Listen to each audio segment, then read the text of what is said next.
और आभार प्रकट करना चाहता हूं। मैं देख रहा हूं जहां पंडाल पूरा भरा दिखाई दे रहा है और पंडाल की बनावट भी ऐसी है जो रंग अंदर छन करके आ रहा है।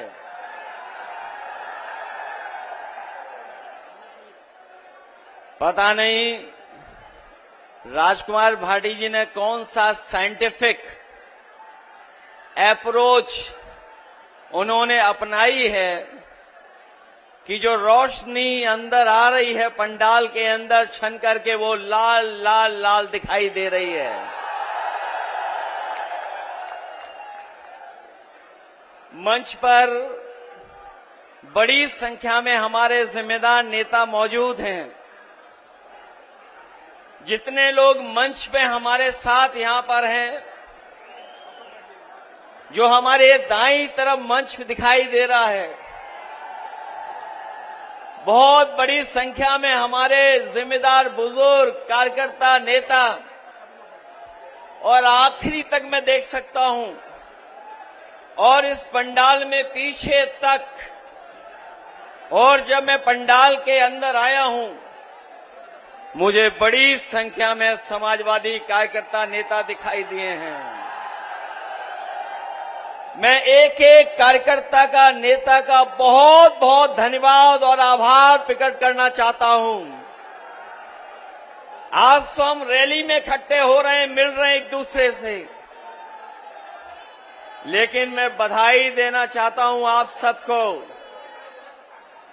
इस रैली की चर्चा ने न जाने कितने लोगों का होश उड़ा दिए थे और न केवल होश उड़ाया रैली ने, उन्हें मजबूर कर दिया। और मजबूरी में क्या फैसला लिया उन्होंने कि आपकी हमारी रैली से पहले वो रैली करेंगे। कल भी रैली हुई थी, जो कल रैली हुई थी उसकी तो पोल हमारे बहुत लोगों ने खोल दी है। और ये नया जमाना है कि कोई कैमरे से नहीं बच सकता है। उस रैली में लोग आए नहीं थे,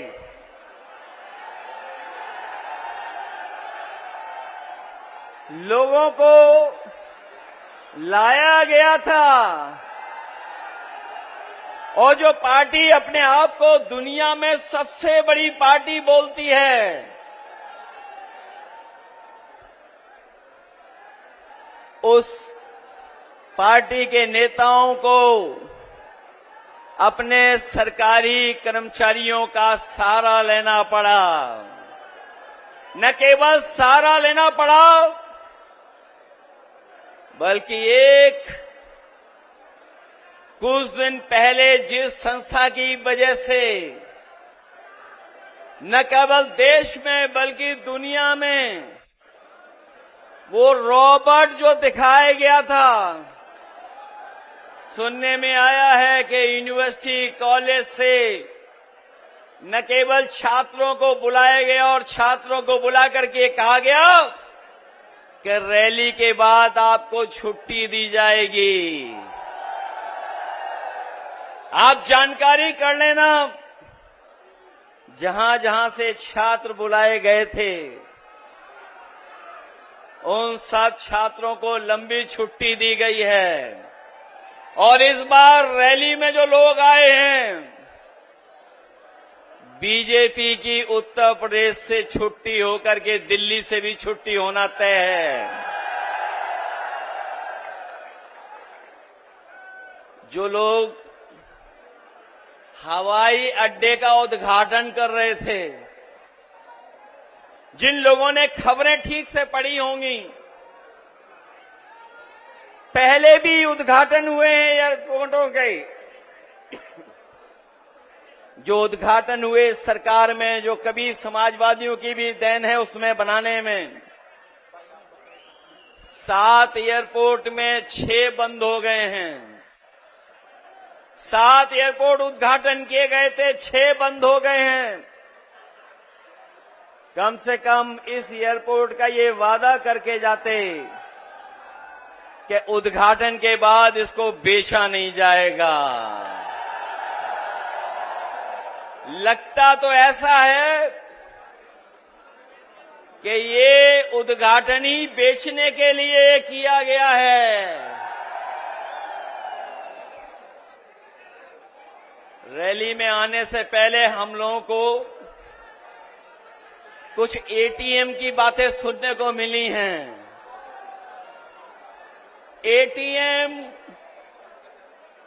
एटीएम की बातें सुनने को मिली हैं।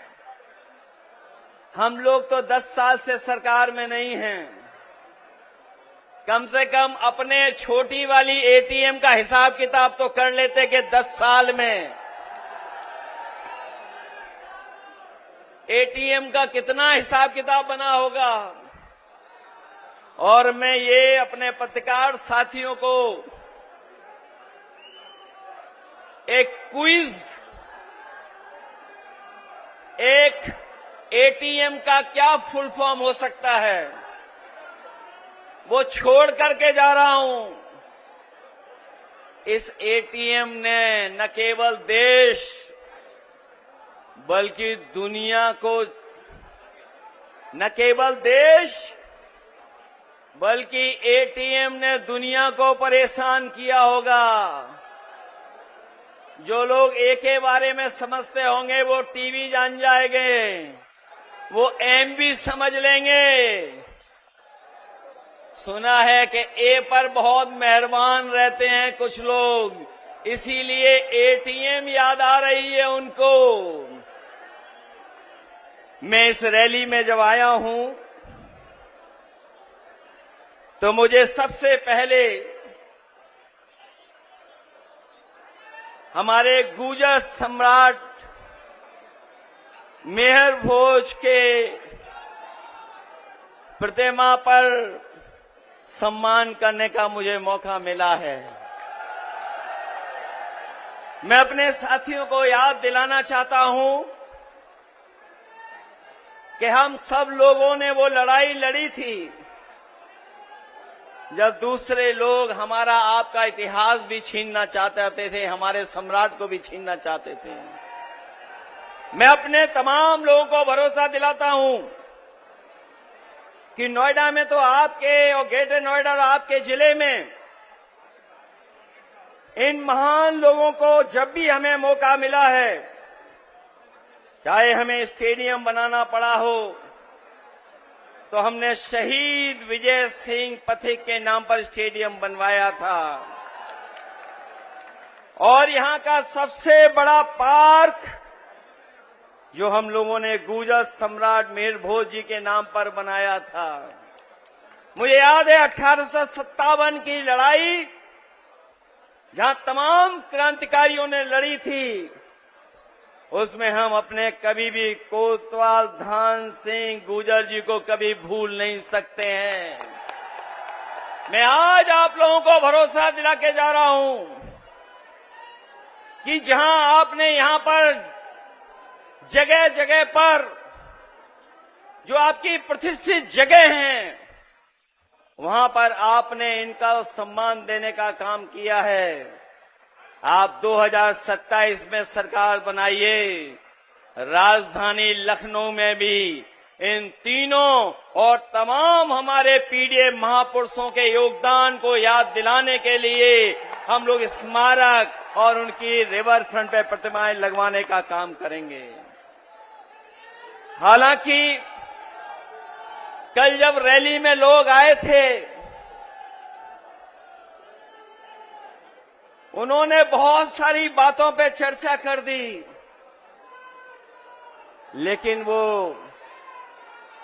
गैस सिलेंडर की चर्चा करना भूल गए हैं। याद रखिए, भारतीय जनता पार्टी का एक एक फैसला जब कभी भी हुआ है, तो इन्होंने हमें और आपको दुख और तकलीफ देने का काम किया है, परेशानी दी है, और न जाने कितनी बार भारतीय जनता पार्टी के लोगों ने हमको धोखा देने का काम किया है। मैं अपने किसान भाइयों को भरोसा दिला के जा रहा हूं, इन्होंने जमीन ली होगी लेकिन बाजार भाव से आपको मुआवजा नहीं दिया गया। मैं अपने किसान भाइयों को कह के जा रहा हूं कि जब भी समाजवादी सरकार बनेगी, हम अगर कभी भी किसानों की जमीन लेकर के कोई विकास काम करेंगे तो उन किसानों को बाजार भाव की कीमत देने का काम करेंगे। जिनकी जमीनें गई हैं वो जानते होंगे कि इन्होंने धोखा देने का काम किया, उनको बाजार का मुआवजा नहीं दिया। जो हमारा कानून कहता है, कानून का भी लाभ हमारे किसानों को नहीं दिया, लेकिन हम समाजवादी लोग आपको भरोसा दिलाते हैं, जब कभी भी किसी विकास के लिए आपकी जमीन ली जाएगी तो उसको हम लोग बाजार भाव का मुआवजा देने का काम करेंगे।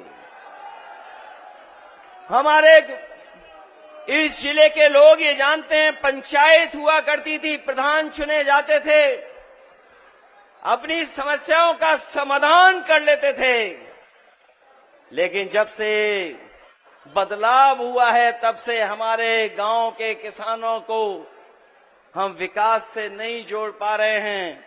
हम अपने तमाम ग्रामवासियों को भरोसा दिला के जा रहे हैं, पंचायत व्यवस्था या उनका गांव एक अर्बन यूनिट मान करके अगर हमें उन्हें अधिकार देना पड़ेगा तो हम समाजवादी लोग आपको अधिकार देने का काम करेंगे। 9 साल के लगभग इस सरकार का समय गुजर गया, लेकिन जमीन का मुआवजा इन्होंने बढ़ाया नहीं, और जो मुआवजा कभी समाजवादी सरकार में मिला भी करता था उस तरह का मुआवजा इन्होंने कभी देने का काम भी नहीं किया। न इन्होंने 64% मुआवजा दिया है, न जो समाजवादी सरकार में 4% प्लॉट देने का फैसला लिया था वो हमारे किसानों को भी अभी तक इस 9 साल में सरकार ने नहीं दिया है। इसलिए बदलाव लाइए, बदलिए, क्योंकि बदलने से ही आपका, हमारा और उत्तर प्रदेश का भाग्य सुधरने जा रहा है। न केवल इन्होंने मुआवजे के साथ खिलवाड़ की है, बल्कि हमारे तमाम जो कॉलोनियां बस गई हैं उन कॉलोनियों का भी सुयोजित विकास के लिए कोई फैसला नहीं लिया है। इसलिए इन कॉलोनियों को नियमित विकास से जोड़ने के लिए हम लोग आने वाले समय में काम करने जा रहे हैं। जहां इतने कारखाने, फैक्ट्री और तमाम इन्वेस्टमेंट की बातें हो रही हैं, यहां के लोगों को पता होगा जिस समय इन्होंने MOU